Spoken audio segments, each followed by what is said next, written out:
Kumusta? Diretso na tayo sa paghimay natin ngayon, ano? Itong mga material tungkol sa gatekeepers of the gospel. Ang focus natin, itong konsepto ng person of peace, yung POP. Oo, tama. Mahalaga to. Kasi mula dito sa mga, alam mo na, discussion questions, exercises, ang parang mission natin dito is hukayin yung idea na paano kung yung susi pala, hindi lang sa mas magandang strategiya. Oo. Paano kung nasa pakikinig pala? Yung mas mahusay na pakikinig para mahanap yung mga taong parang inihanda na para magbukas ng pinto. Exactly. Yan yung titingnan natin. Paano ba to pwedeng makapagpabago ng pagtingin mo sa pakikipag-ugnayan sa community? Okay. Kasi hindi lang ito yung parang, basta makaabot lang sa marami agad. Hindi broadcast, kumbaga. Oo, hindi broadcast. Mas sa paghanap muna nung isa, yung tamang tao. 'Di ba? Yung magiging susi para marating yung mas marami pa. Yun yung pinaka-shift.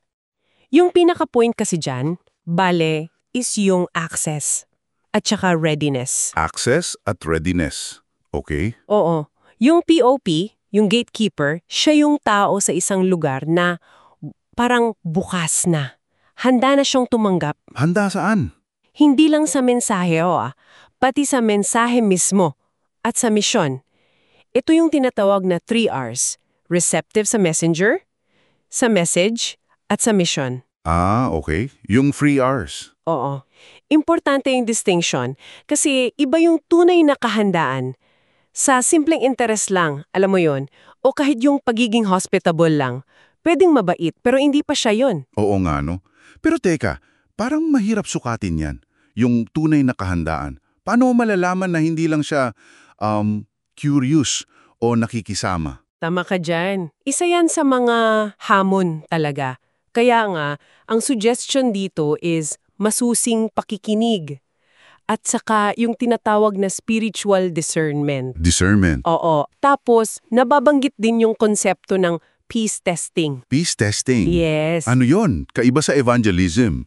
Medyo. Hindi siya yung parang diretso presenting agad ng lahat. Ang peace testing, pwedeng kasing simple ng mag-alok ka ng tulong o panalangin.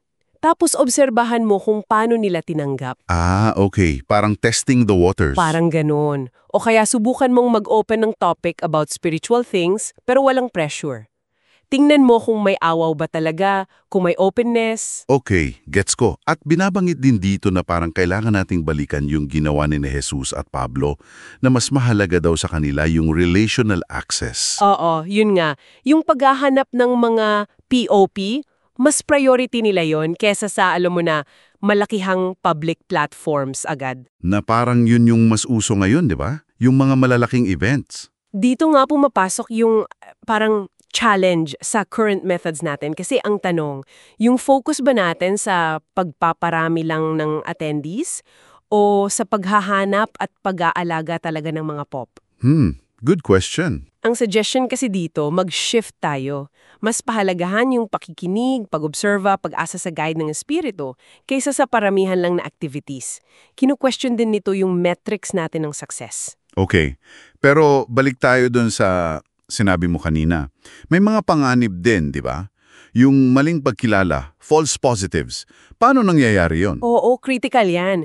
Kasi pwede mong mapagkamalan yung isang taong may impluensya lang o sikat sa community bilang pop pero baka iba pala motibo niya o hindi pa siya talaga bukas dun sa 3 Rs. Pwede. Pwede ring mapagkamalan mo yung simpleng interes lang o paghanga bilang readiness na.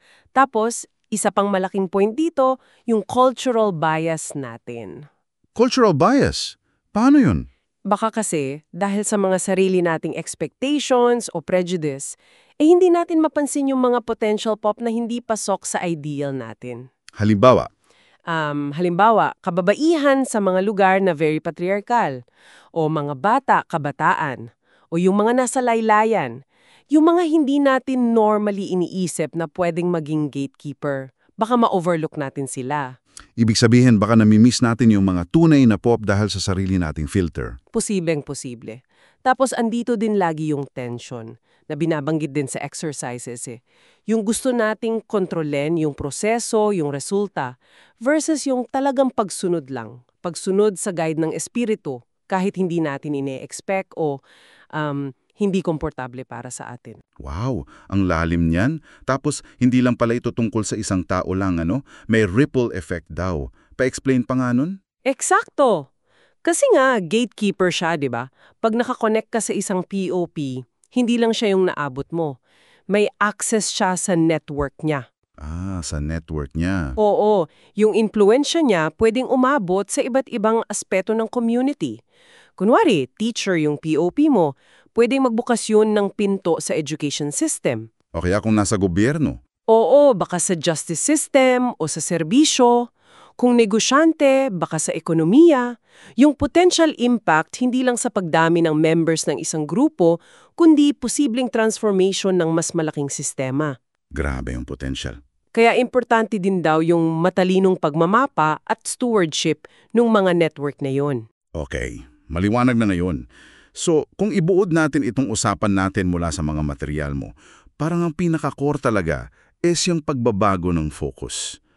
No? Oo. Mula sa estratehiya lang, papunta sa mas malalim na pakikinig, mas mapagkumbabang pagkilatis, paghanap sa mga gatekeepers of the gospel. Tama. At bilang final thought na rin, para sa iyo na nakikinig, base dito sa napag-usapan natin, paano kaya mag-iiba yung tingin mo, yung pakikitungo mo, sa bawat taong nakaka-encounter mo, sa trabaho, sa kapitbahay, araw-araw?